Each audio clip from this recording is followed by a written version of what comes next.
Boa noite. É com alegria que começamos mais esta aula da Escola Bíblica Dominical. Como você já sabe, a gente repete isso constantemente. É na quarta-feira que nós gravamos e ela é postada no domingo às 9 horas. Então, bom dia para você que está no domingo e boa noite para os nossos alunos que estão aqui conosco nesta noite. Que Deus nos abençoe. Principalmente na lição de hoje, nós vamos estar trabalhando sobre a visão do futuro. Você já parou para compreender a aliança que o Senhor tem conosco e que ela não pode ser invalidada? Ela não pode ser alterada e nem desfeita, porque Deus permanece fiel a esta aliança. E Ele vai trabalhar em nossas vidas. Mas também precisamos compreender que, assim como Deus é fiel no cumprimento das suas promessas, nós também precisamos honrar ao Senhor nos nossos compromissos que assumimos com Ele, né?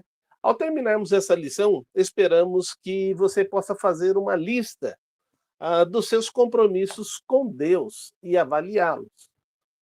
Você tem compromissos com Deus? Quais são? O que você tem feito desses compromissos?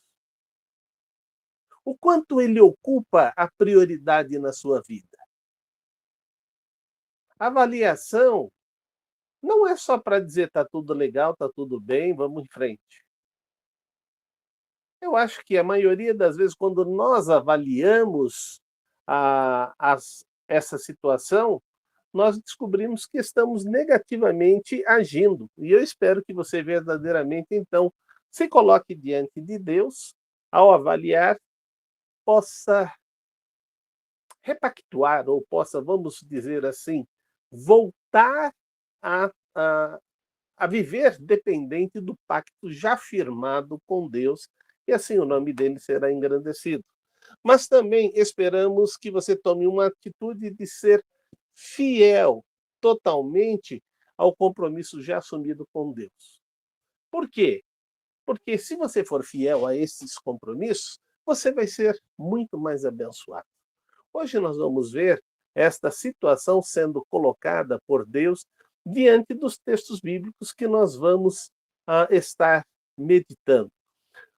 Por isso, vamos pedir ao Senhor sabedoria para ter esse entendimento e sairmos dessa aula muito mais compromissados com Ele. Quem sentir o desejo de orar, possa abrir seu microfone e nos dirija a Deus em oração.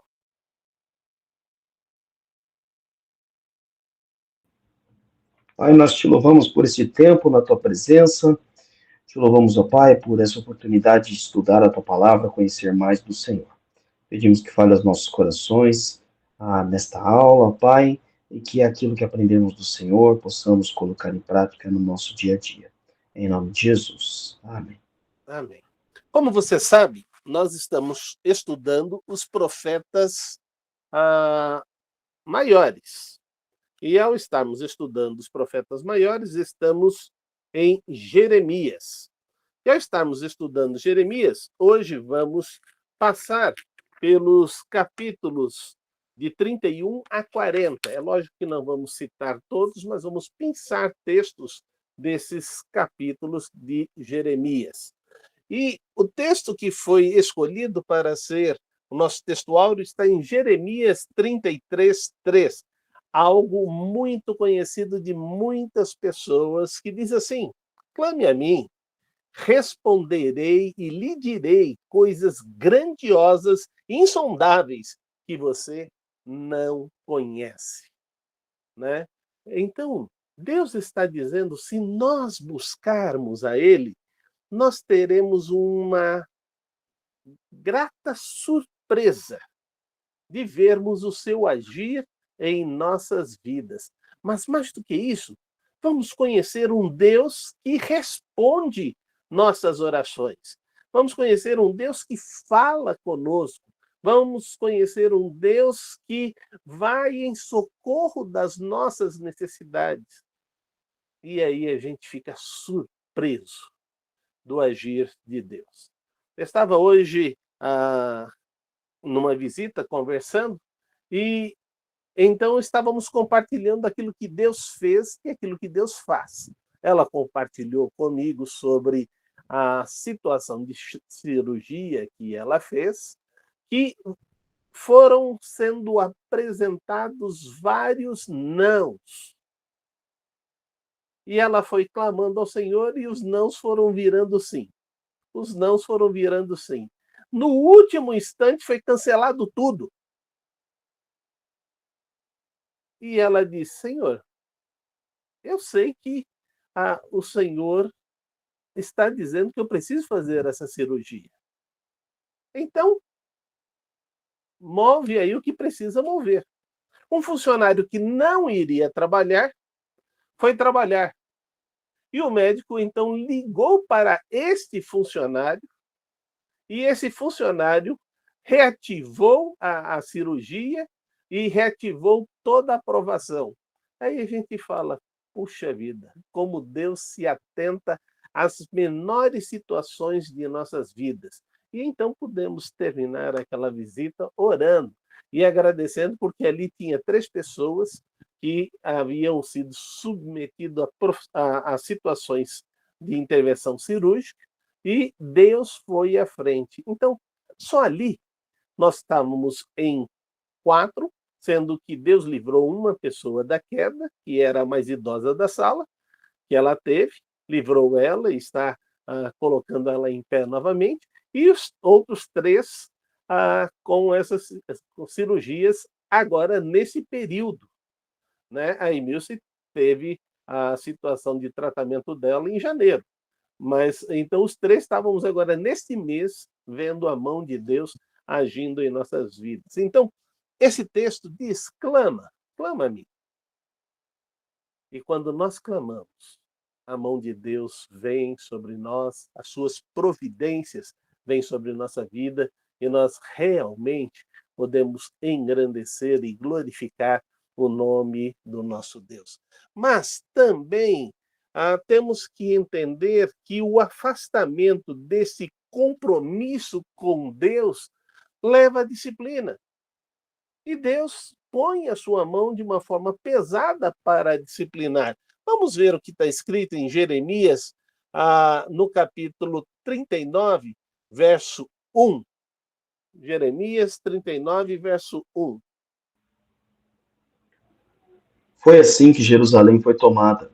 No 9º ano do reinado de Zedequias, rei de Judá, no 10º mês, Nabucodonosor, rei da Babilônia, marchou contra Jerusalém com todo o seu exército e a sitiou. Veja agora o capítulo 38, verso 2. Assim diz o Senhor: aquele que permanecer nesta cidade morrerá pela espada, pela fome e pela peste, mas aquele que se render aos babilônios viverá, escapará com vida e sobreviverá. Muito bem, então Deus decretou algo que para ele era algo muito difícil, porque o povo de Israel, o povo de Judá, agora só Judá, não mais Israel, era a menina dos olhos dele. É como nenhum pai que é pai verdadeiramente tem prazer em disciplinar o filho. Eu acho que ninguém chega assim e fala: oba, está chegando a hora de chegar em casa, vou tirar a cinta e vou dar no meu filho. Eu acho que não existe pai que é pai que faça isso. Todos nós disciplinamos os nossos filhos para o bem dele, porque nós o amamos e queremos ver ele corrigindo as questões que estão erradas. E Deus também faz da mesma forma. Deus corrige a nós porque ele nos ama. Então, esta foi a situação, porque por mais que Deus falasse com eles, por mais profetas que Deus enviasse, o povo o tempo todo foi se afastando da presença de Deus, se desviando do caminho do Senhor. Então é muito importante nós entendermos que as oportunidades de Deus têm sido dado também a nós.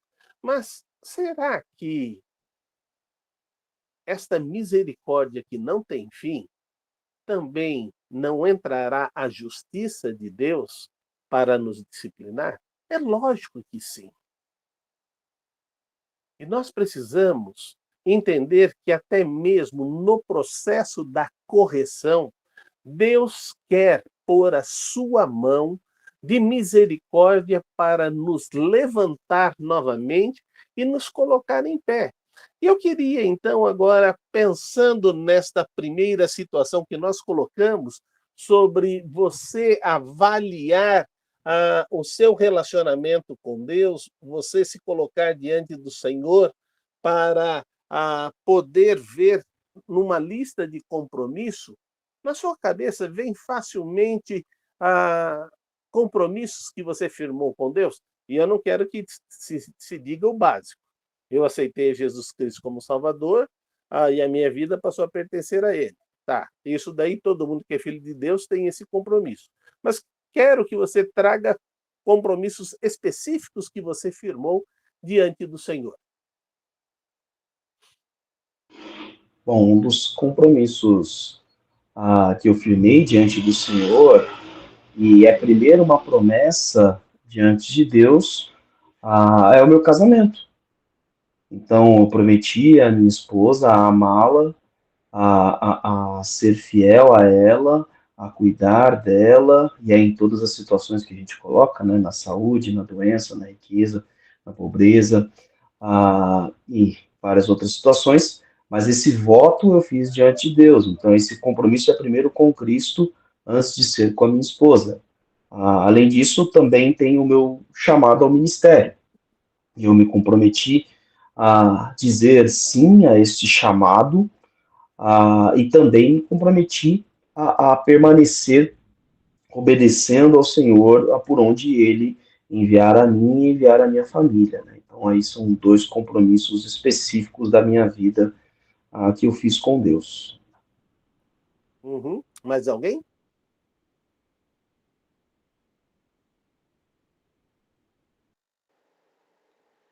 Eu, há alguns anos, fiz um compromisso também com Deus de manter fielmente a minha leitura bíblica. E não tem sido fácil, mas eu tenho conseguido manter esse compromisso com Deus e tenho aprendido muito, no caso, no fato de estar lendo a Bíblia anualmente. Mas a gente faz também vários outros tipos de compromissos com o Senhor. Compromissos de colocar a Igreja de Deus para sermos bênção na vida daqueles que estão indo até a igreja e servi-los. Nós temos a questão da fidelidade a Deus. A gente tem compromissos com Deus firmados sobre obedecer os ensinamentos e as ordens que o Senhor vai nos dando de forma direta, né? Quantas vezes Deus tem pedido algo específico a você para você ir e fazer, e você tem se submetido a esse ir e fazer do Senhor na sua vida. E isto é bênção, é aquilo que o Senhor está colocando constantemente na nossa vida. Mas eu gostaria que você fosse espremendo a sua mente para trazer quantas situações você está se compromissando com Deus. E não estou falando assim como o pastor Cristiano falou, do matrimônio. Entendeu? Eu estou falando sobre compromissos do dia a dia que você firma com o Senhor e você o honra ou você não o honra. Então eu gostaria que você fosse para os detalhes, porque é esses detalhes que estarão dizendo se você está caminhando com Deus ou está deixando a desejar na sua caminhada com Deus. Sempre tenho dito que o dia que a gente deixa de ser fiel ao Senhor, ser infiel a todo tipo de outro compromisso, é a coisa mais simples, porque você quebrou o compromisso principal. Mas a gente fala, puxa vida, então eu tenho quebrado esse compromisso principal N vezes na minha vida. E era isso que estava acontecendo com o povo de Israel. Eles estavam quebrando, quebrando, quebrando, quebrando, e já não fazia mais sentido na cabeça deles ter um único Deus, já que eles estavam no meio de vários outros tipos de adoradores, vários outros tipos de cultos, aonde se agradar era o principal. E o culto com Deus não era se agradar, era agradar a Deus. Mas até hoje mesmo nós tiramos Deus do centro do culto e nos colocamos no centro do culto. Não gostei do que está sendo feito, da forma que está sendo feito. Não é para você o culto. Mas isso torna-se uma coisa natural quando nós começamos a criticar. E a gente nem sabe se tem o direito de criticar. Então, ao avaliarmos a nossa lista, nós vamos trazer à nossa memória atitudes que estão acontecendo. Mas mesmo o povo sendo corrigido por Deus, agora vem o Senhor e vai trabalhar sobre o que vai acontecer para resgatar este povo à frente. A disciplina vai acontecer. O tempo de cativeiro vai acontecer. Mas também agora Deus fala como vai ser o resgate e de que maneira esse povo volta para viver na presença de Deus. Isso está em Jeremias, no capítulo 32, verso 44.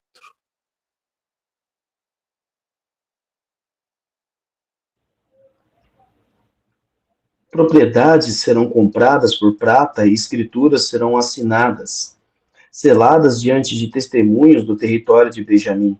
Nos povoados ao redor de Jerusalém, nas cidades de Judá e nas cidades dos montes de Cefelá e do Neguebe, porque eu restaurarei a sorte deles, declara o Senhor. Mas no capítulo que nós lemos anterior, não estava dizendo que nessa cidade morrerá pela espada, pela fome, pela peste, e ela será arrasada? Deus fala agora que essa cidade será restaurada e ela será muito melhor. Nós estamos acompanhando aí algumas guerras que têm sido televisionadas. Vimos a guerra da Ucrânia e nós vimos fotos antes e depois e o que está sobrando da cidade, sendo completamente arrasada. Tanto em Israel quanto na faixa de Gaza também está sendo tudo arrasado. E Deus olha para o povo de Israel e vai dizer agora sobre o que vai acontecer.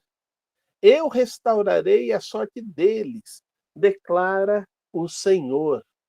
Eu sou aquele que vai fazer com que eles experimentem a alegria de voltar a ter uma posse em seu nome. O escravo não tinha posse de absolutamente nada, tudo era do seu senhor, inclusive a vida dele. E agora ele volta a ter esse direito em sua vida no retorno para casa. Mas veja agora o versículo, no capítulo 33, os versículos de 7 a 9. Mudarei a sorte de Judá e de Israel e os reconstruirei como antigamente. Eu os purificarei de todo o pecado que cometeram contra mim e perdoarei todos os seus pecados de rebelião contra mim. Então Jerusalém será para mim uma fonte de alegria, de louvor e de glória, diante de todas as nações da terra que ouvirem acerca de todos os benefícios que faço por ela. Elas temerão e tremerão diante da paz e da prosperidade que eu lhe concedo. É interessante olharmos para a história de Israel e começarmos a ver como Deus, com mão forte, desde tirar o povo do Egito, conduzir 40 anos pelo deserto, estabelecer a sua terra e gerar paz em toda ela, e depois o povo de Israel vai deixando de servir, se divide, ficando Israel e a tribo de Judá separados. Agora, Deus preserva a Judá porque Israel sai do caminho completamente do Senhor e Deus então o entrega à destruição essa parte. Mas Deus agora trabalha com eles dizendo: olha, vocês depois desse castigo que vocês estão passando, eu vou restaurar a sorte. Eu reconstruirei como fora antigamente. Eu vou continuar purificando os seus pecados. Eu vou perdoá-los. Então Jerusalém será para mim uma fonte de alegria. Será para mim louvor e glória diante de todas as nações. Todos que viram o povo sendo levado cativos, agora voltam para ver um povo que é completamente protegido por Deus. E quando o povo é protegido por Deus, não há Deus maior. Não há quem possa vir contra Deus. E é isso que eu gostaria que você parasse e pensasse um pouco. Você tem dependido de quê? De quem? Aprenda a depender de Deus. Aprenda a se colocar diante dele e dizer: eu confio completamente em ti. A minha vida te pertence. Agora eu sou totalmente seu.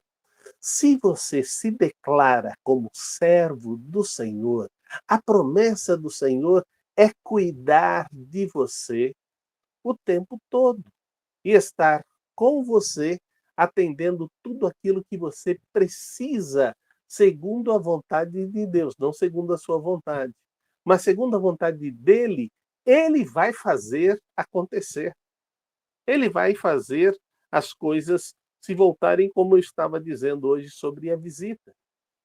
É plano de Deus, ele faz. E você fica abismado de ver Deus agindo. Depois da cirurgia, eu fui passar por um outro médico. O exame que ele pediu foi marcado para fevereiro. E ele disse: então já aproveita e remarca a consulta.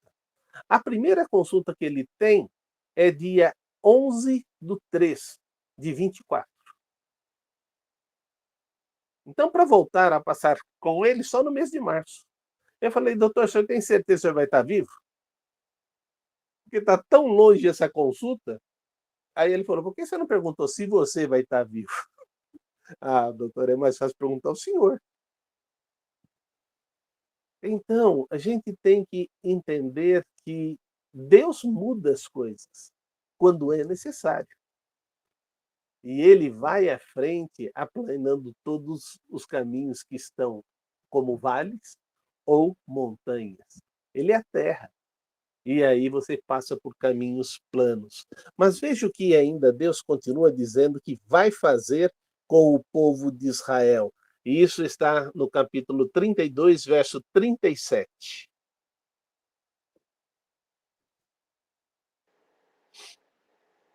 Certamente eu os reunirei de todas as terras para onde os dispersei na minha ardente ira. E no meu grande furor, eu os trarei de volta a este lugar e permitirei que vivam em segurança. Então, queridos, aí nós vemos como Deus vai agir e como Deus tem feito. E nós precisamos entender que este agir de Deus vai ser mantido até o final. Por isso, existem promessas específicas à nação de Israel. Querendo ou não querendo, vai ser cumprida essas promessas, porque é Deus que fez essa promessa a eles. Mas também Deus fez a promessa a todos nós. E João, no capítulo 3, vai dizer: porque Deus nos ama de tal maneira que deu seu Filho unigênito, para que todo aquele, não importa de que nação, de que raça, aceite a Jesus Cristo, tenha vida eterna. Essa promessa é para redimir toda a humanidade. Você só vai participar dessa redenção se você quiser e se você aceitar. Você precisa entender que esta é uma decisão exclusivamente sua, porque Deus já fez tudo por você, mas Ele incessantemente tem enviado pessoas a você, tem dado oportunidade para você refletir naquilo que você lê, naquilo que você escuta, para tomar uma decisão de voltar-se para o Senhor. E a decisão, quando você toma de voltar para o Senhor, sabe o que a Bíblia diz? Que é a festa no céu. Por você. O seu valor para Deus é imensurável. Você imagina toda a riqueza do mundo. Não estamos falando do papel moeda, estamos falando de riqueza.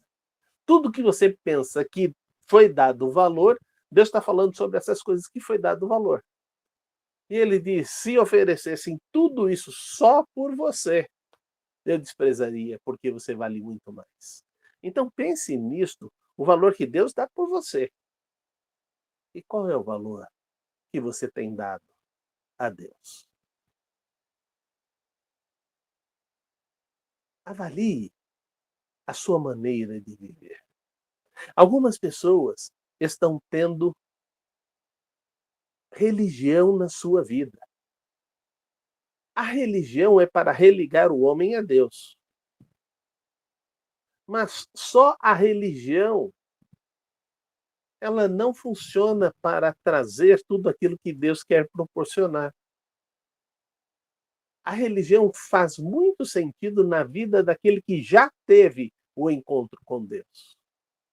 Porque ele entende o verdadeiro sentido da casa de Deus, da família de Deus, do povo de Deus. Porque também agora ele passa a ser o povo de Deus. E é isso que você precisa entender. E quando você entende isso, você começa a experimentar a bênção de Deus na sua vida. E essa bênção, Deus continua a dizer, agora no versículo de Jeremias 31, versículo 16 e 17.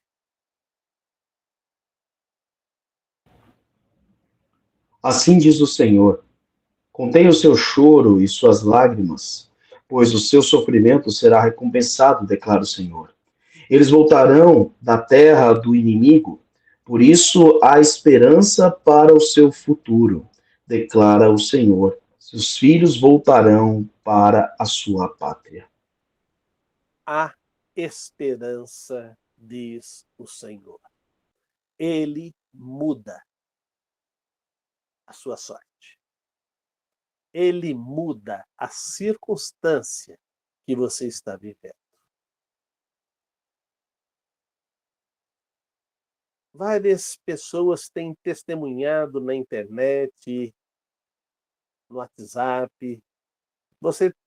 É só procurar, você vai ver vários testemunhos de pessoas que foram tocados pelo Senhor. E como o Senhor passou a ser real em suas vidas. E esta promessa Deus está fazendo agora a este povo que está cativo, sem nenhum direito, sem nenhum privilégio. Ele está dizendo: vocês, ao voltarem os seus filhos terão todo o direito novamente. Esta é a grande promessa e a grande bênção.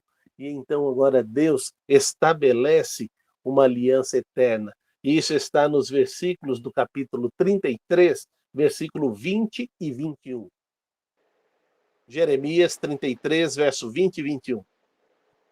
Assim diz o Senhor: se vocês puderem romper a minha aliança com o dia e a minha aliança com a noite, de modo que nem o dia nem a noite aconteçam no tempo que lhes está determinado, então poderá ser quebrada a minha aliança com meu servo Davi.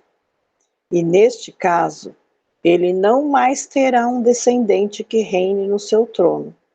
E também será quebrada a minha aliança com os levitas, que são sacerdotes e que me servem. Se você conseguir realizar na sua vida o impossível, então você pode romper a sua aliança com Deus.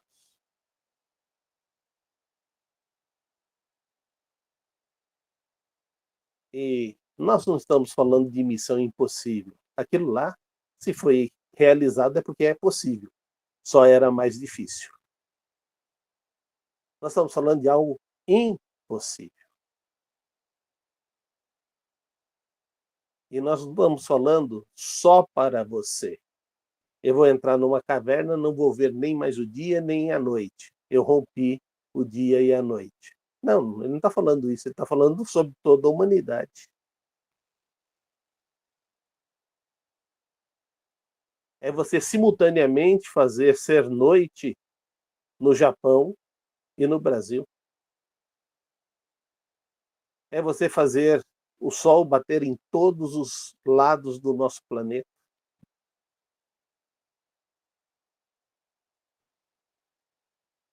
Como isso é impossível? Então Deus está dizendo também será impossível você romper esta aliança que será eterna com você. E que garantia é esta que nós temos? Eu fico pensando como nós somos negligentes, como nós somos falhos, como nós erramos constantemente, mas Deus, na sua promessa, ele se mantém fiel a nós, mesmo quando nós não somos fiéis a ele. E a sua fidelidade a nós é por causa da sua natureza.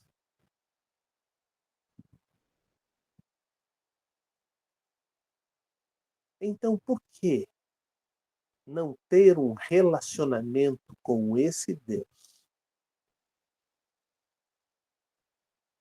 Certa vez vi um filme de uma ilha que era um presídio e, de repente, se descobre que a ilha tem um vulcão e esse vulcão vai explodir. Eles tentaram resgatar quase que todos da ilha, mas ficaram alguns presos que estavam feridos e tudo mais. E fica lá um sacerdote nesta ilha, e esse sacerdote está com aquele preso que não tem nenhum desejo de ter a sua vida mudada, a sua sorte mudada. E ele só entende de roubo. Então o sacerdote diz: por que você não realiza então o maior roubo da sua vida? E ele disse: e qual pode ser agora, eu estando nessa ilha, o maior roubo? Por que você não rouba o céu? Você não tem direito nenhum de ir para o céu. Você é um miserável. Você vai para o inferno. Mas eu estou te dando a oportunidade de você roubar o céu, de você estar no céu. E ele diz: como eu faço isso? E ele apresenta o plano da salvação, e aquele ladrão aceita a Jesus Cristo como Salvador, e logo depois a ilha toda explode. Mais ou menos a situação do ladrão na cruz. lembra-te de mim quando entrares no paraíso. E Jesus dá a garantia a ele, hoje mesmo estarás comigo no paraíso. Certa vez, conversando com uma pessoa, disse, eu não acho nem um pingo justo aquele ladrão ir para o céu e muita gente muito melhor do que ele ir para o inferno. Ele disse, essa é a verdade. Muita gente melhor, muitas pessoas mais boas, pessoas que não praticaram crimes, vão para o inferno. Porque eles decidiram não aceitar a salvação que só vem através de Cristo. Tentaram ganhar o céu, tentaram conquistar o céu, tentaram roubar o céu com as suas boas ações. E Jesus é claro em dizer, eu sou o caminho, a verdade e a vida. Ninguém vai até Deus a não ser por mim. Então, esse é o caminho que ele está propondo para nós e nós precisamos entender que esse pacto continua até hoje. E se nós entendermos isso, a bênção de Deus vai estar sobre nossas vidas. Veja agora Jeremias 33, verso 16.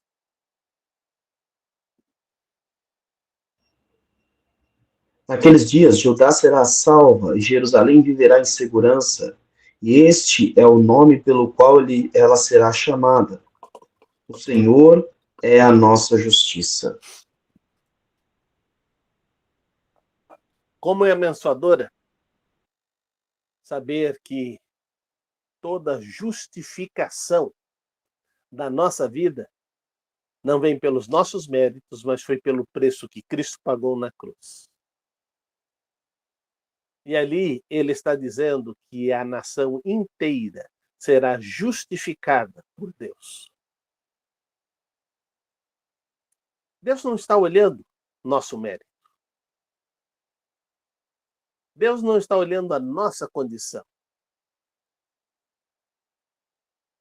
Deus olha a sua promessa. E na sua promessa, ele é o Senhor da nossa justiça. Ainda no capítulo 33, o verso 12. Assim diz o Senhor dos Exércitos: neste lugar desolado, sem homens nem animais, haverá novamente pastagens, onde os pastores farão descansar os seus rebanhos em todas as suas cidades. Como é maravilhoso entender o que o Senhor está dizendo numa região que a maioria do seu espaço é areia.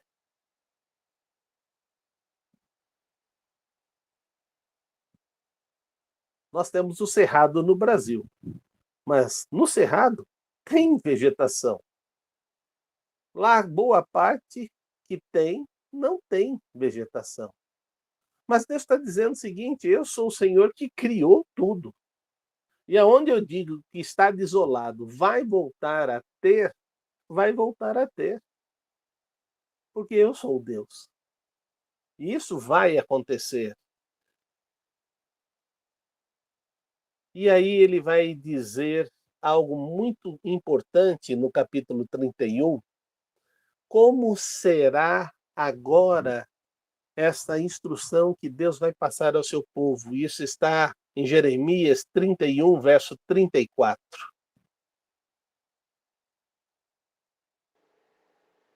Ninguém mais ensinará ao seu próximo, nem ao seu irmão, dizendo: conheça o Senhor, porque todos eles me conhecerão, desde o menor até o maior, diz o Senhor. Porque eu lhes perdoarei a maldade e não me lembrarei mais dos seus pecados. Isso é algo que nós não vivemos até hoje.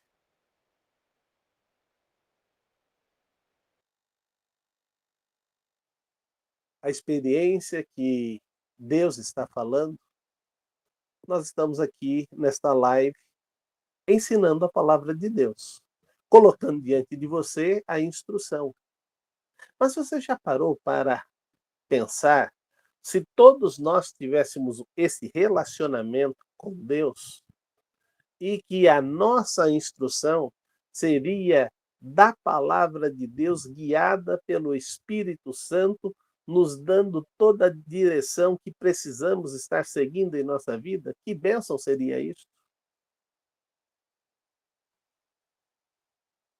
O pastor iria diminuir o seu trabalho quase que 70%, porque 70% é corrigindo situações que estão se desviando do caminho certo, ou apagando incêndios. E o povo caminharia de uma forma segura e firmando os seus passos dia a dia, como que se caminhasse aguardando a volta de Cristo que está próxima.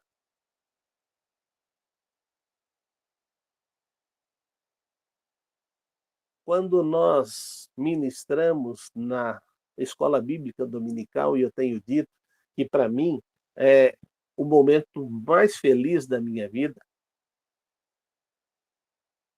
porque nesta hora você pode me interpelar em qualquer momento e falar: não estou entendendo isso, ou tenho essa compreensão.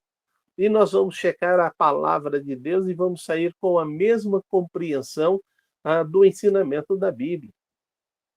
As dúvidas são tiradas. Muitas vezes, na mensagem não há essa oportunidade. Se você não for perguntar ao pastor posteriormente à mensagem, você vai ficar com essa dúvida sempre na sua vida. Mas a escola bíblica dominical possibilita, e é uma das grandes bênçãos que existe na Igreja Batista, porque ela é por faixa etária. Nosso pastor Cristiano, nesse domingo estava elogiando o ministério infantil. E aí ele estava elogiando por quê? É porque a aula que foi ministrada é sobre Zaqueu. E com o papel foi desenhado uma árvore e Zaqueu conseguia se movimentar subindo a árvore. Algo simples, mas que nunca foi pensado. A gente, no passado, fazia o bonequinho e ia segurando com a mão esse bonequinho até chegar em cima da árvore. Agora o bonequinho pode ser movimentado e ele fica lá onde a gente parou de movimentar. Mas isso só é possível porque existem pessoas preparadas para falar com as nossas crianças e transmitir a ela o ensinamento na linguagem dela, na compreensão dela, para que elas também tomem a decisão de viver com Cristo. A mesma coisa acontece com os juniores, com os adolescentes, com os jovens, com os adultos. E agora na nossa igreja também está começando a acontecer com os surdos. Isso é bênção. As pessoas estão podendo ser ensinadas e aprender que o próprio Deus começa a falar com eles. Nesse domingo, tive a oportunidade de conversar com um casal na igreja. E ao estar conversando com esse casal na igreja, dei a orientação bíblica. E com felicidade, antes do culto da noite, esse casal já havia seguido a orientação bíblica e estavam sendo dito para mim, e estava sendo traduzido na linguagem de sinais, que tudo havia acontecido conforme a vontade de Deus. Eu falei: que bênção. Tratamos o assunto de manhã, antes do culto da noite, a situação já havia sido resolvida. Bom seria que todos nós aprendêssemos a viver desta maneira. Mas veja o que acontece com o povo quando ele se coloca nas mãos de Deus. Esse exemplo que está narrado na Bíblia é algo maravilhoso. Veja Jeremias, no capítulo 35, versículos de 1 a 5.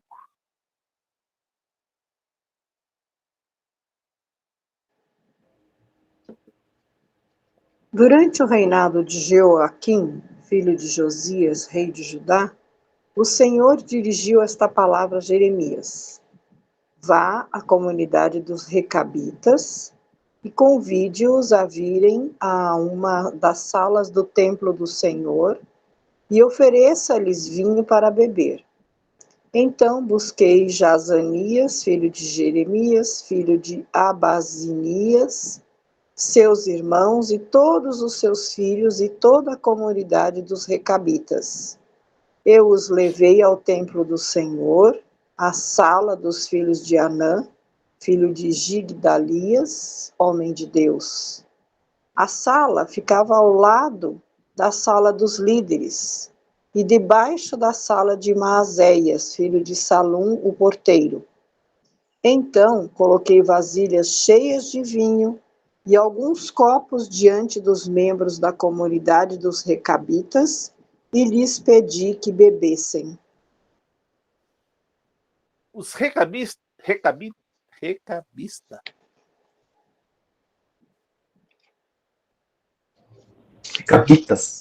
recabitas, ah, eles são um povo nômade.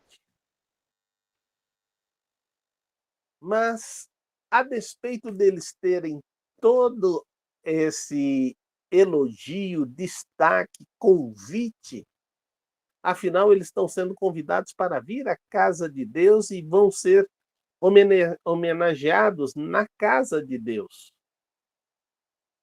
Veja a ação deles. Isso está no versículo 6 e 7. Eles, porém, disseram: Não bebemos vinho, porque o nosso antepassado Jonadab, filho de Recabe, nos deu esta ordem: nem vocês, nem os seus descendentes beberão vinho. Vocês não construirão casas, nem semearão. Não plantarão vinhas, nem as possuirão.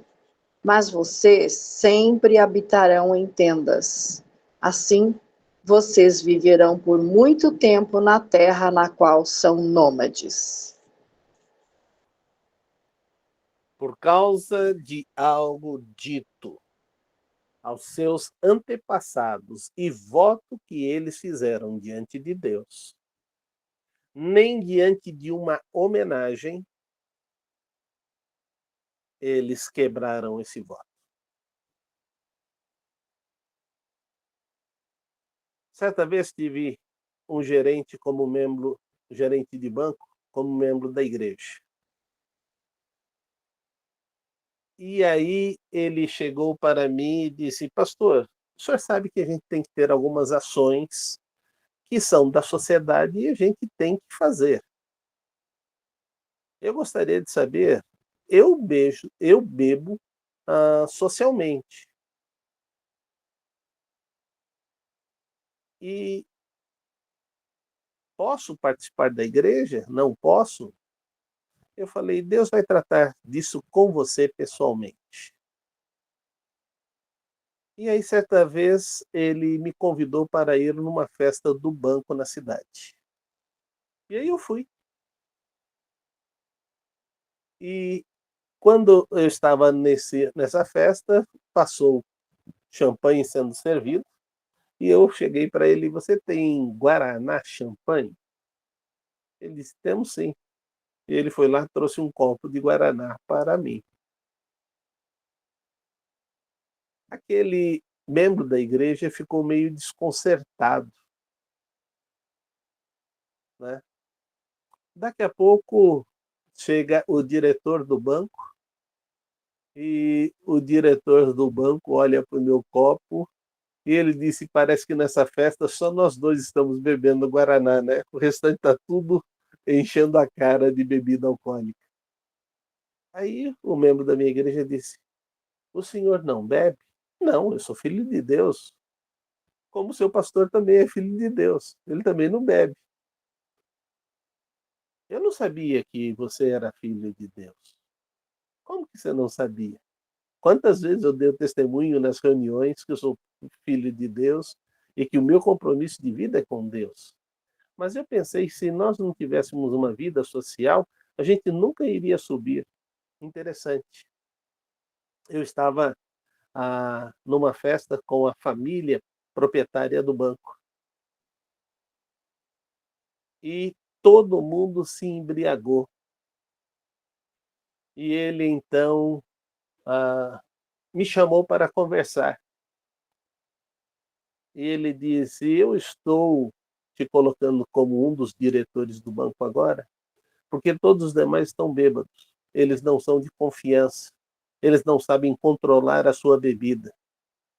E você aqui está sóbrio e você tem aproveitado a oportunidade para falar com os empresários que eu tenho percebido. Então você é o meu novo diretor. E aí ele disse para aquele membro da igreja: foi assim que eu me tornei diretor, por estar bebendo Guaraná champanhe. Aquele jovem ficou impactado com essa palavra. E ele fez um voto ao Senhor. E ele mudou a sua vida. 6 meses depois, ele já era supervisor de toda uma área do banco. E ele viajava por todo o interior do estado de São Paulo, porque todas as agências eram subordinadas a ele.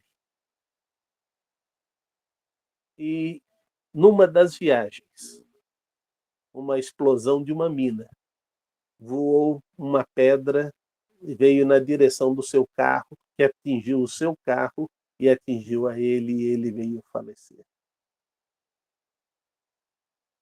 A esposa dele estava dizendo: pastor, desde aquele momento que vocês estavam naquela festa, o meu marido mudou radicalmente. E hoje, a despeito de ele ter se encontrado com o Senhor, eu estou feliz porque ele estava vivendo com fidelidade ao Senhor. Essas são as coisas que a gente tem que entender. E é isso que aconteceu com esse povo.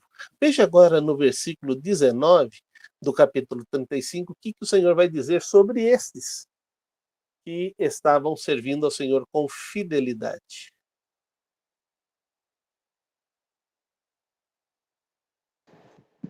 Por, 35:19. por isso, assim diz o Senhor dos Exércitos, Deus de Israel: jamais faltará a Jonadab, filho de Recabe, um descendente que me sirva.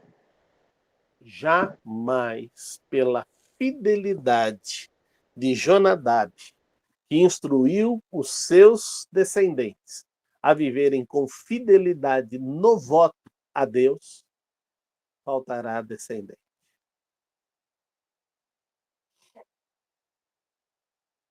Esse é o tipo de voto que Deus vai fazendo e vai sendo cumprido de geração em geração.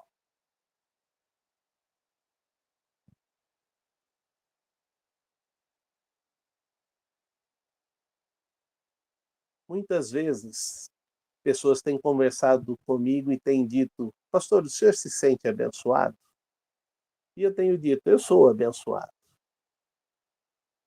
Mas também tenho uma herança que me abençoa. Meu avô, quando aceitou a Jesus Cristo e se entregou ao Senhor, ele estendeu até a sua 1000ª geração a bênção de Deus. Meu pai, sendo abençoado por Deus, entendeu o caminho que o pai dele vivia e servia ao Senhor. Ele também tem estendido a sua bênção até a 1000ª geração. Eu sou o terceiro nesta linha e eu tenho procurado viver também estendendo a bênção do Senhor até a 1000ª geração. O pastor Cristiano é o quarto nessa linhagem. E ele também tem procurado estender esta bênção até a 1000ª geração dele. Talvez você possa dizer agora nesse momento: mas pastor, eu sou o primeiro a ter o encontro com Cristo. Você pode mudar a sorte da sua vida estendendo até a 1000ª geração daqui para frente. Então faça isso. Mude a sorte da sua linhagem, como Jonadab. Foi isso mesmo, né? Obrigado. Como o Jonadab, de vez em quando os nomes ficam na mente, a gente tem que ficar atento. Como ele fez na sua linhagem. E como isto é abençoador.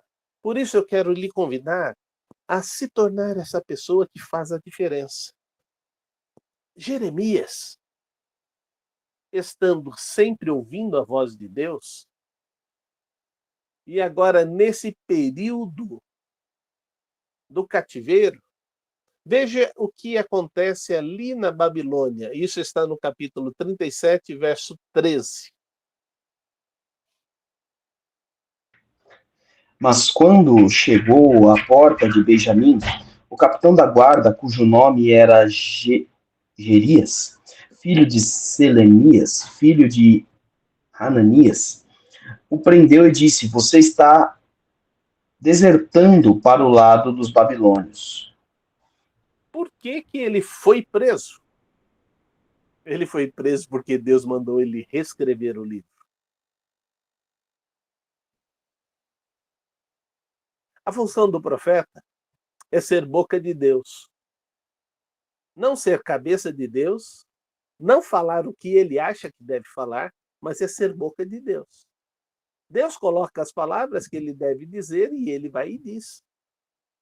Ele enfrenta situações com poderosos e esta situação afronta até mesmo reis. E é isso que vai acontecer com Jeremias preso. E ele chama a Baruque, que vai ser aquele que vai escrever aquilo que ele estava ditando, que Deus estava falando com ele. E ele reescreve este livro. E agora diz para Baruque: vá e leia isto. E leia para todo o povo. Haverá uma festa do jejum e eles estarão reunidos, e nesta festa leia isto. Quando Baruque começa a ler, o rei começa a rasgar esse livro, até ao ponto de pegar tudo e queimar. Quando o rei faz isto, queima este livro, veja o que é que vai acontecer com o povo. Versículo 6 do capítulo 36.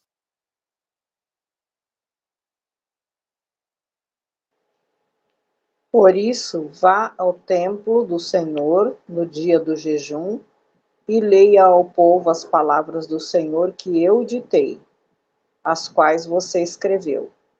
Você também as lerá a todo o povo de Judá que vem de suas cidades. Agora o versículo 23 e 24. Assim que Jeudi terminava de ler 3 ou 4 colunas, o rei as cortava com uma faca de escravidão e as atirava no braseiro, até que o rolo inteiro foi queimado no braseiro. O rei e todos os seus conselheiros, que ouviram todas aquelas palavras, não ficaram alarmados nem rasgaram as suas roupas, lamentando-se. Pode continuar? Não, só pode parar aí. Porque eles não puderam ouvir, mas consentiram com o rei.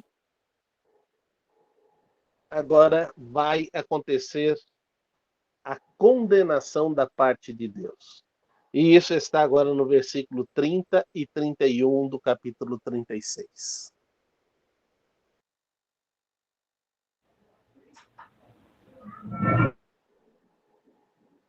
Pois assim diz o Senhor acerca de Jeoaquim, rei de Judá. Ele não terá nenhum descendente para sentar-se no trono de Davi.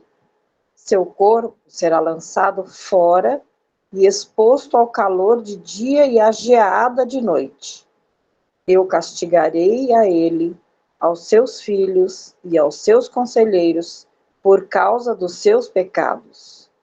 Trarei sobre eles e sobre os habitantes de Jerusalém e sobre os homens de Judá toda a desgraça que pronunciei contra eles, porquanto não me deram atenção.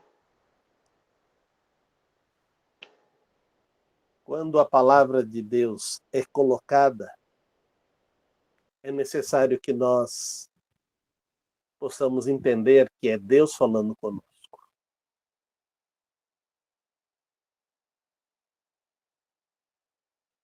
E quando Deus está falando conosco, se nós não aproveitamos a oportunidade, as consequências virão sobre nós. No caso do rei Jeoaquim, ele não teria mais descendentes. A sua família seria toda exterminada. Todos os seus conselheiros que estavam ali, que poderiam fazer diferença, também tiveram suas famílias exterminadas.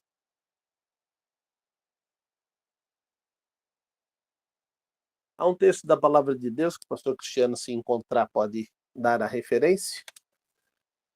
Quando ouvir a voz do Senhor, não endureçais o vosso coração. Quero te dizer que a pior decisão que você pode tomar é endurecer o seu coração quando Deus está falando com você. Eu espero que a lição de hoje tenha lhe ajudado a fazer total diferença diante de tudo aquilo que o Senhor tem mostrado para nós. Que Deus, pois, aplique a sua palavra na sua vida, derramando as suas mais ricas bênçãos. Amém. O texto que o pastor citou é Hebreus 3,15. Tá? Obrigado. Pastor, obrigado pela aula. Queridos, bom ter vocês aqui conosco, os alunos aqui, professores, conosco essa noite. E bom ter você aí conosco na estreia desse vídeo. Não esquece de deixar o seu like, sua curtida, se inscrever no canal e compartilhar nas suas redes sociais. Esteja atento aí, siga a gente nas nossas outras redes sociais, no Instagram, no Face, para você saber as outras programações que tem aqui na igreja. E vem visitar a gente aqui na Vila Matilde, São Paulo, Rua José Mascarenhas, 1789. Grande abraço, queridos. Um bom domingo, uma boa semana. Deus abençoe. Amém.